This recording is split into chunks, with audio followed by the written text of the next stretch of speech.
इस वक्त मुख्तलिफ जो तनकीद है या मुख्तलिफ तहफ़्फ़ुज़ात, लेवल प्लेइंग फील्ड का मामला, ये सारी चीज़ें सर आपके सामने हैं। अब आपको सियासी मंजरनामा मुल्क में क्या नज़र आ रहा है? मुल्क जो है वो इंतखाबात की तरफ जा रहा है, तनकीद हो रही है कि सिर्फ मुस्लिम लीग नून जो है वो फेवरेट है, फिर आपकी जमात का उसी जमात के साथ इत्तेहाद भी हो रहा है, सीट एडजस्टमेंट भी हो रही है। बिस्मिल्लाहिर्रहमानिर्रहीम। अच्छा, जहाँ तक फेवरेट की बात है, मैं नहीं समझता कि कोई नून लीग कोई इतनी ज़्यादा फेवरेट है, क्योंकि वक्त के साथ साथ चीज़ें चेंज होती हैं, सियासत के अंदर भी, माशरत के अंदर भी। और अभी कुछ चीज़ें ऐसी चेंज हुई हैं पिछले 1-1.5 महीने के अंदर, तो आप ये नहीं कह सकते कि 100% कोई नून लीग ही फेवरेट है या फ्यूचर का वज़ीर आज़म के हवाले से सिर्फ नवाज शरीफ साहब ही कैंडिडेट हैं। नवाज शरीफ साहब कैंडिडेट हैं, बन जाए तो बहुत अच्छी बात है, कोई इतना वो इशू नहीं है। लेकिन मैं आपको थोड़ी सी इंफॉर्मेशन, थोड़ी सी ब्रेकिंग दे दूं।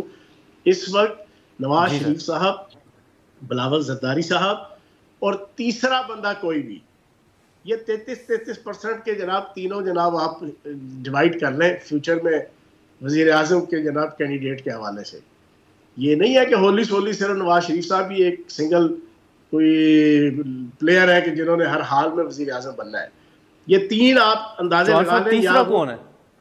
तीसरा कोई भी हो सकता है, तीसरा कोई भी हो सकता है। अच्छा, लेकिन ये नहीं है कि आप नवाज शरीफ साहब के ऊपर ही आसरा करके बैठे हैं। अच्छा, हाँ, तो ये सर जहांगीर तरीन साहब भी हो सकते हैं सर? फिर तो जहांगीर तरीन साहब भी हो सकते हैं, बिल्कुल। जहांगीर तरीन साहब के पास भी तजर्बा है कारपोरेट सेक्टर का। इकॉनमी बेहतर करनी है, इकॉनमी बेहतर करने के लिए तजारत, सनत और ज़राअत को चलाने का जिसको तजर्बा हो, प्रूफ्ड हो, वेरीफाइड हो और टेस्टिफाइड और रेक्टिफाइड हो, लोग मानते हों कि यार इस बंदे को तजारत का, सनत का, ज़राअत का ऐसा तजर्बा है और तजर्बे में भी फिर पॉजिटिव क्वालिटीज है उसके अंदर, तो वो भी हो सकते हैं।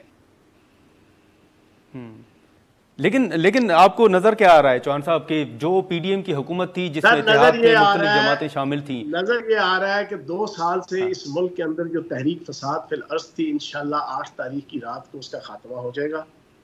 खात्मा होने के बाद एक नए सिरे से कोई हल्की फुल्की जनाब ठप ठुक वो शुरू करेंगे, कुड़कुड़ करेंगे वो, लेकिन इतना सवियर तरीके से रियासत और रियासती अदारे उनके साथ बिहेव करेंगे कि वो बंदे के पुत्र बन के घर बैठ जाएंगे।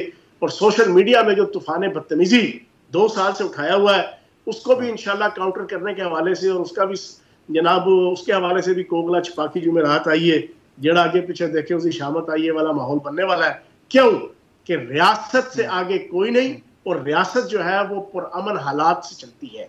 रियासत जो है वो एक कंसिस्टेंसी के साथ चलती है। रियासत जो है वो एक रेगुलर पॉलिटिकल सोशल प्रोसेस के साथ चलती है। अगर किसी ने उस रेगुलर पॉलिटिकल प्रोसेस को, सोशल प्रोसेस को, इकोनॉमिकल प्रोसेस को डीरेल करने की कोशिश की, तो अब की बार रियासत जो है वो उसको तहत करके रख देगी। किसी को इजाजत नहीं देगी कि पाकिस्तान की इकोनॉमी को और पाकिस्तान के सर्वाइवल को कोई जनाब उसके दर पे हो।